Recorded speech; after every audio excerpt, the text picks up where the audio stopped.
Well, Bennett Kessler filed this report. Public pressure on Inyo County leaders did not let up, and officials did make big changes in their plans to formalize large industrial solar development sites throughout Inyo County. The Inyo County Planning Department came up with a much less intense plan, and Inyo supervisors seem to support it. Public speakers thanked them for hearing the citizen outcry.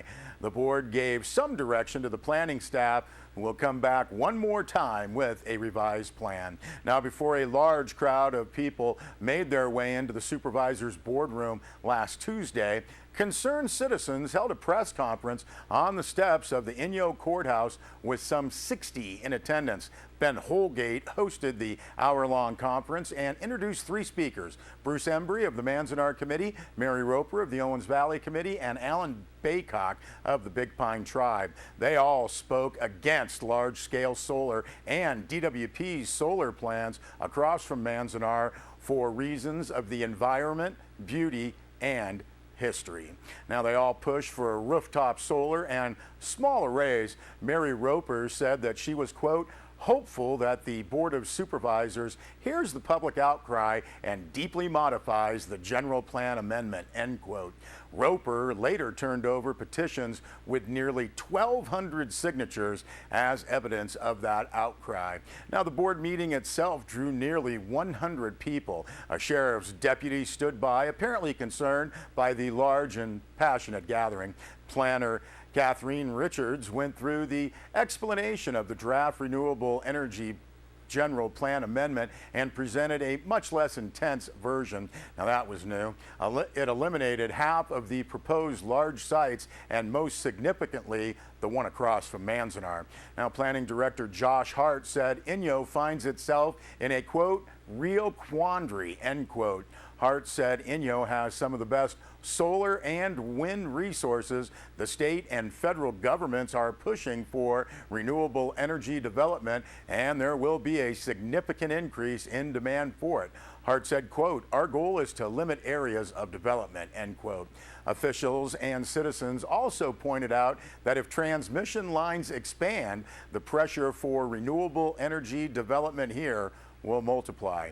29 people offered more comments to the supervisors. Many supported the new, less intense plan, and many thanked the board for hearing the concerns of the people. Many pushed for rooftop solar and smaller development. Others pointed to conflicts between solar development and environmental projects under the long-term water agreement with the Los Angeles Department of Water and Power. Now, the supervisors did seem to agree that they would exclude wind development in the western part of the Owens Valley. Now, on that note, Lorraine Matston of Bishop used a large owl puppet to demonstrate to the board how birds would fly into wind generators and die.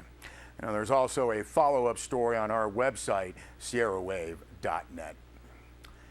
Well, a long-standing legal matter between Eric Hugelman and the town of Mammoth Lakes has been settled. According to a press release from the town of Mammoth Lakes, it says the settlement includes the full release of all claims against the town and past employees. The agreement provides for a payment of $215,000 to the plaintiff, Eric Hugelman. Now, payment is shared by the town of Mammoth Lakes and the California Joint Powers Insurance Authority, with the town's share being $65,000. The settlement was reached following consultation with the CJPIA's legal counsel and the town's attorney.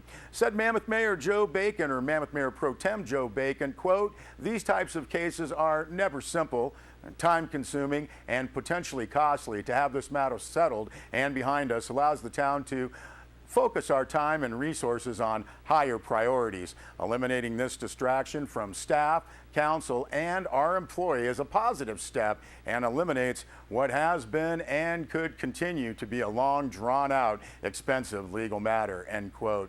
Now, the legal action followed the termination of Mr. Hugelman from town employment in August 2009 following an incident at Rusty's Bar in Bishop. Hugelman exercised his employee rights and was reinstated following an arbitrator auditor's finding regarding the termination. Now, the press release from the town notes that the settlement does not imply or state that the town is at fault or had any wrongdoing. The suit focuses on past compensation and benefits issues, ending the litigation and avoiding additional costs to the town, even if the town prevailed, was determined to be the prudent course of action for the town, according to that press release. Now, a copy of the full settlement agreement is posted on our website, sierrawave.net. And while you're on our website, please see the story posted by Bennett Kessler on the search for missing women connected with Carlos Castaneda, the popular author and figure in mystical writings. Castaneda also reportedly gathered around him 5 women who all disappeared shortly after his death in 1998. The body of one of them was found in Death Valley. Now relatives and others want to conduct a search for the other missing women. They have prodded Inyo Sheriff Bill Lutz to circumvent bureaucracy so they could take in dogs and search crews over this last weekend. Again, you can see more on this story on our website, sierrawave.net. Well, Sierra Wave Media's Rob Gill filed this following report on plastic bags in Mono County. We live in one of the most beautiful places in the world, and I think that when you see plastic bags littering the streams and hanging up in trees and on the side of the road, it is a detrimental effect to the visual beauty that we see around us. We rely on a tourist economy, and I think visitors expect a pristine environment. So I think it hurts our image as a mountain town and a mountain community that we have plastic bags littering our views and vistas.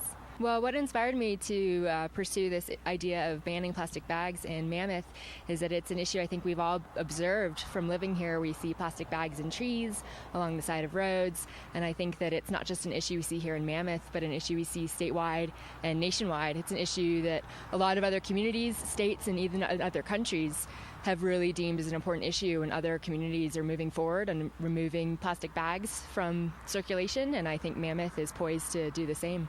So far in town, I've gone in front of town council and introduced the idea of creating an ordinance banning plastic bags, and several members of council were very supportive. We've also generated a great deal of community support, both by residents and by business owners here in town, and so the town council is moving forward, looking into verbiage and wording into how to create an ordinance banning plastic bags in town. Well, council members Joe Bacon and Rick Wood both expressed their interest and moved forward when I presented this idea to them at public comment, and they're both moving forward looking into how to create an ordinance. Andrea Walker from Stellar Brew has been very interested and passionate about this issue as well, and she's provided space for people to meet and discuss this issue. And I've got a bunch of local community members and business owners who are coming forward saying that they also support this issue. I actually haven't approached anyone who's going to be running for council. I'm hoping that the current council will push this issue forward before the election. Also, the state of California is looking into a statewide ban on plastic bags, and I'm hoping that Mammoth can be ahead of the curve and actually institute a bag ban before it becomes state mandated. One way that people can support this issue is by signing a letter of support stating that they support a plastic bag ordinance in Mammoth. This letter is online. It's at www.bagbanmammoth.wufoo.com/forms/letter of support. I know that's a mouthful. A way to link to it is through the Facebook page Ban Plastic Bags in Mammoth, which you can search for. Another way that you can sign a letter is to go to some of the businesses that support this cause. Stellar Brew is one of them. Sierra Sundance Whole Foods is another business that have paper copies of this support letter.